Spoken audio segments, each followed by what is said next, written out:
Today, I'm going to help you break forever the habit of procrastination. And I'm not going to do this by asking you to use your willpower or your inner strength. No, I'm going to help you understand the brain science behind procrastination and give you a step-by-step scientific methodical process to break this habit. And let's first start by understanding what is procrastination? Why do we do this? And first, I would like to address this common misperception that procrastination is laziness. No, it's not. Let me share with you my own experience when I was working with McKinsey as a consultant. There, my colleagues used to work routinely for 12, 14, 16 hours a day. These were among the most hardworking people I have met in my life. And yet, when it came to filing their monthly expense reports to claim reimbursements, I found that almost everybody, a lot of people, used to procrastinate. All they had to do was submit a list of items where they have spent money from their pocket for company work and get money back. What could be a better incentive? And yet, people would keep postponing it for weeks and months. So this tells us that procrastination is not laziness. And unless we understand this, we will not be able to break this habit. So if procrastination is not laziness, then what is it? And here lies the key. Procrastination is an escape from anxiety. That's what it is. What kind of anxiety? It could be anything. So let's say you have to perform a task. And the task, for whatever reason, it's unpleasant. So I gave an example of expense report filing. Now it's a little bit unpleasant because you have to go and download all the receipts from emails, you have to calculate, you have to make sure you don't submit some false claim, otherwise it'll look really bad on you. You're worried about not missing out on something, but not making some inaccurate claim. You have to go and look for all this information. So it is mildly unpleasant. And when it is unpleasant, what does our mind want? Our mind wants to escape that unpleasantness, because that unpleasantness, it creates anxiety. Another scenario. There is a task you have to perform, but maybe it requires you to do something you don't know exactly how to go about. You don't know what the exact steps are. And when you're not sure, again, that makes you feel anxious. Another scenario. You have to perform a task and you're afraid that you might fail. I'll share one example. A friend of mine runs a software company and he had built a beautiful software product. It was really good. And when I met him, I asked him, okay, so when are you going to release it? He said within a month or two. Then I met him 6 months later and I asked him, hey, have you released it? He said, no, just another one or 2 months. I'm just working, finalizing it. It's been many, many years now. He has never released that product. Do you know why? Because he was afraid that if I release and if it fails, then what? He did not want to take the risk of failure. So when we think that, okay, if I perform this action and if I fail, I won't look good, again, that creates anxiety. We would rather say, oh, I never tried it, than saying, oh, I tried, but it did not work. So the common theme here is that whenever doing something makes us feel anxious, our mind wants to escape that anxiety by doing what? By distracting ourselves. Maybe play a YouTube video, maybe spend time on Instagram, maybe just open WhatsApp, do anything, but do something which will make me feel slightly better. And if you keep doing this again and again, this can become a habit. Now, how can procrastination become a habit? Let me explain. Let's first understand what a habit is. Habit has got 3 things. There is a trigger, there is an action or a behavior that you display, and then there is a reward.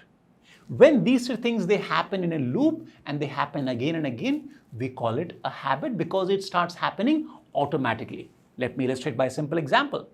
Let's say you're getting bored at work and then you open a YouTube video and watch maybe a song or something, and then you feel a little bit less bored. So boredom was a trigger. It made you take an action, which is check a YouTube video, and then it relieved the boredom. You felt better. Now, when you feel good in doing something, your mind says, okay, next time, do it again. So you're more likely to perform the action next time also. And if you keep doing this again and again and again, after some time, this becomes an automatic action. So when you're getting bored, even without thinking, you will pick up the phone and check a YouTube video.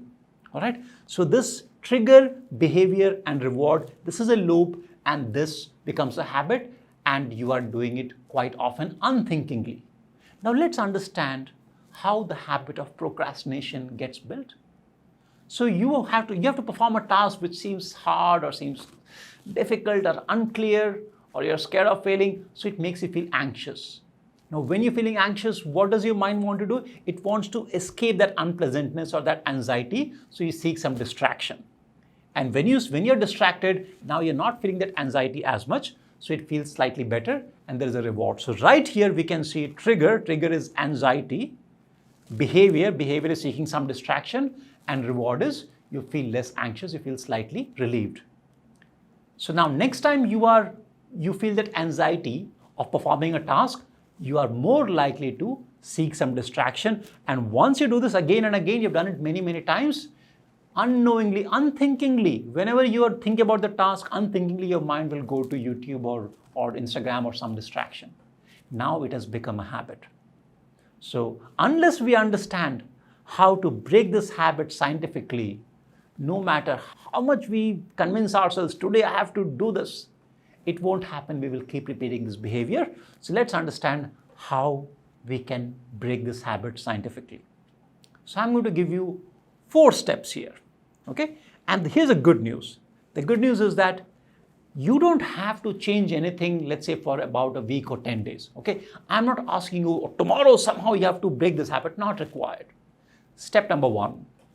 For next 1 week or 10 days, every time you decide to act on the task that you procrastinate on and your mind tends to seek some distraction, don't force yourself to do anything. Don't change your habit. Step number 1 is just become aware. Mentally make a note. Okay, I have to perform the task, and right now my mind is seeking a distraction. I feel like checking my phone. I feel like doing something else. Just make a note of it mentally. Observe it. Step number 2. Once you distract yourself by checking your Instagram or whatever, it may feel slightly, there'll be a bit of relief for a few moments, but after that you'll feel that frustration, or the task is still pending, it's not happening, it feels so bad. So when you have that frustration, step number 2, I want you to fully feel that frustration. Don't run away from there. Pay attention to it, how you feel it. What does it make you feel like in your body? What does it feel in your mind? Feel that frustration, soak into it fully 100%. Why is that? Because this is the key to breaking the habit. You know why we seek a distraction? Because in our mind, our brain stores reward value for every activity. So when we are feeling anxious because we have to perform a tough task, and when we seek distraction, our mind keeps a reward value for seeking distraction, which is high reward value. So our mind says, oh, checking Instagram, this is highly rewarding, go do it. But the fact is, when we check Instagram, maybe a few moments after that, not immediately, but after that we feel very, very bad, feel pretty bad about it. So once we start noticing it completely, then gradually after some time we will start feeling it in our bones, not intellectually, but at our gut level. Now we know that, okay, checking Instagram and distracting myself, it is not rewarding. So in our brain, that reward value will start going down. And if you do this for, let's say, next week or 10 days, okay, all I want you to do is, number 1, observe that you're distracting yourself. And second is, see how it feels, feel that frustration fully. And once you do this for 10 days or so, now you will not be as tempted. Now that habit will weaken substantially. Okay? Then I want you to take step number 3. Whatever task you have to perform, break it down into subtasks. Each task should be very simple, very clear. It should be very clear as to what you have to do. So as an example, if I take the expense report filing I talked about, there the subtask could be number 1, find all my trips and all the restaurants, all the lunches or dinners I had to have outside because of my work. Step number 2 could be go and download all the receipts. Step number 3 is put them all in a spreadsheet. Step number 4 is maybe fill that form, whatever it is, right? So now each of those steps is very, very clear. You know what is to be done. And that brings us to step number 4, which is find a mechanism to make yourself perform that action. And I'm going to give you 3 ideas. I want you to try and experiment and see what works for you. Idea number 1, make an external commitment. So when I have to get something done, let's say as part of my startup work, I sometimes tell my team members, I'm going to record this video by, say, Monday evening, or I'll send you this presentation by next week, Friday. So I commit to a specific deadline. When we have a deadline from which we cannot walk back, now we know, okay, we need to get this stuff done. So creating an artificial deadline is simple but very, very powerful. Number 2, have an accountability process or an accountability partner. Simple idea. Have a friend of yours, maybe somebody at your workplace or just somebody with whom you interact socially. Tell that person, hey, I have to get this task done. Maybe you might have something which is pending. Why don't we connect on Zoom call today evening, 7 o'clock, and you and I will sit together. We work on this task. I work on my task. You work on yours. You work on your task, and we can check with each other after half an hour. Now, 7 o'clock, you know that you have to show up there. By the way, this is not just an idea, it is actually implemented. I'll give you a very interesting example here. In Japan, there is something called a procrastination cafe. Seriously. And there people go not just to have coffee. When they go there, they have to tell the coffee shop owner, this is the task I'm procrastinating on, this is what I need to get done, and you cannot leave the cafe until you finish that task.